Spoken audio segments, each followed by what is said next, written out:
రాజంపేట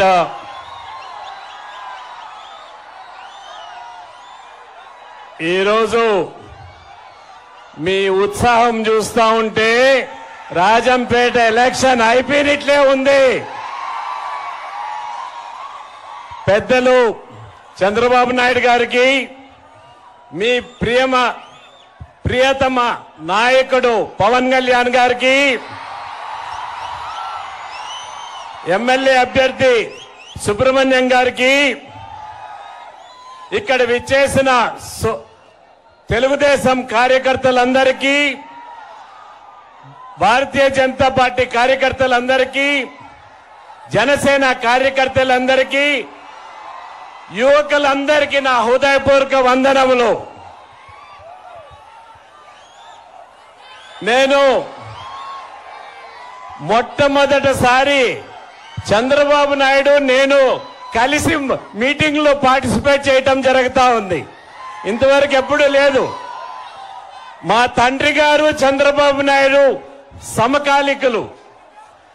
పవన్ కళ్యాణ్ గారు అన్న నేను కలిసి మీటింగుల్లో పార్టిసిపేట్ చేశాం. పవన్ కళ్యాణ్ గారితో కూడా ఈరోజు పార్టిసిపేట్ చేయటం చాలా సంతోషంగా ఉందనేది స్పష్టంగా తెలియజేస్తున్నాను. ఇల్లు అలగ్గానే పండగ కాదు. ఈ ఉత్సాహం మే 13వ తేదీ వరకు ఖచ్చితంగా తీసుకొని పోవాల్సిన అవసరం ఉన్నది. ఒక పక్క మోడీ గారి నాయకత్వంలో కేంద్రంలో, రాష్ట్రంలో చంద్రబాబు గారి నాయకత్వంలో ఖచ్చితంగా 2 ప్రభుత్వాలు రావాల్సిన అవసరం ఈ దేశానికి, ఈ రాష్ట్రానికి అవసరంగా మారిందనేది స్పష్టంగా తెలియజేస్తున్నాను. నేను కూడా ముఖ్యమంత్రిగా పనిచేశాను. పరిపాలన తెలిసిన వాడిని. ఇంత దరిద్రమైన పరిపాలన నా జీవితంలో నేను చూడలేదు. ఇక్కడ తండ్రి కొడుకులు ఉన్నారు. ఒకరు మంత్రి, ఒకరు ఎమ్మెల్యే, ఒకరు ఎంపీ.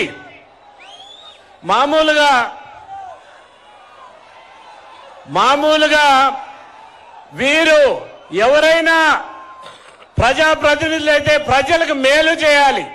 కానీ వీరు చేసిన నిర్వాక్యం వల్ల పూర్తిగా అన్నమయ్య డ్యాం కొట్టుకొని పోయేదానికి కేవలం వీళ్లే కారణం అనేది స్పష్టంగా తెలియజేస్తున్నాను. పింఛలో ఇసుక దోపిడీ చేసేదానికి పింఛ ప్రాజెక్ట్ నా కాన్స్టిట్యున్సీలో వస్తుంది, పీలేరులో వస్తుంది. అక్కడ ఇసుక దోపిడీ చేసేదానికి అక్కడ తెగిపోతే రిపేర్ చేయకన్నా దాన్ని అట్లే వదిలేసిన దాని వల్లనే అన్నమయ్య ప్రాజెక్ట్ కొట్టుకుపోయింది. కొట్టుకుపోయిన తర్వాత 39 మంది చనిపోయారు.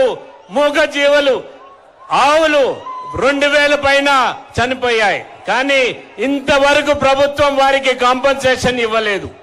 ఇటువంటి ప్రభుత్వం పేదల పట్ల పూర్తిగా వ్యతిరేకమైన ప్రభుత్వం మీకు అవసరమా అనేది మీరు ఆలోచన చేసుకోవాల్సిన అవసరం ఖచ్చితంగా ఉంది. ఉద్యోగాలన్నీ ఏమైపోయినాయి? యువకులు ఇంతమంది ఉన్నారు. డిఎస్సీలు పెడుతున్నారా? ఉద్యోగాలు ఇస్తున్నారా? ఒక్కసారి ఆలోచన చేసుకోవాలి. వీరు కేవలం మాఫియాగా తయారైపోయింది ప్రభుత్వం. ఇసుక దోపిడీ, గనుల దోపిడీ, అడవి దోపిడీ, లేక పూర్తిగా ల్యాండ్ మాఫియా. ఈ మాఫియాల్లో ఈ ఎంపీ, ఈ మంత్రులు వీళ్ళంతా చిక్కుకుపోయారనేది స్పష్టంగా తెలియజేయటం జరుగుతా ఉంది.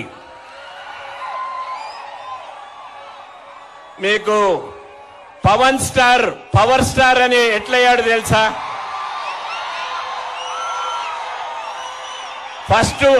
ఫస్ట్ మూవీల్లో మీరు ఆమోదించలేదు. ఆయన స్ట్రగ్లింగ్ స్టార్ గా ఉన్నాడు. ప్రజలు ఆమోదం తెలిపిన తర్వాత పవర్ స్టార్ అయ్యాడు. ఈ ఎలక్షన్ తర్వాత ఈ స్ట్రగ్లింగ్ స్టార్ పవర్ స్టార్ గా మీరు మార్చాల్సిన అవసరం ఖచ్చితంగా ఉన్నది అనేది స్పష్టంగా తెలియజేస్తున్నాను.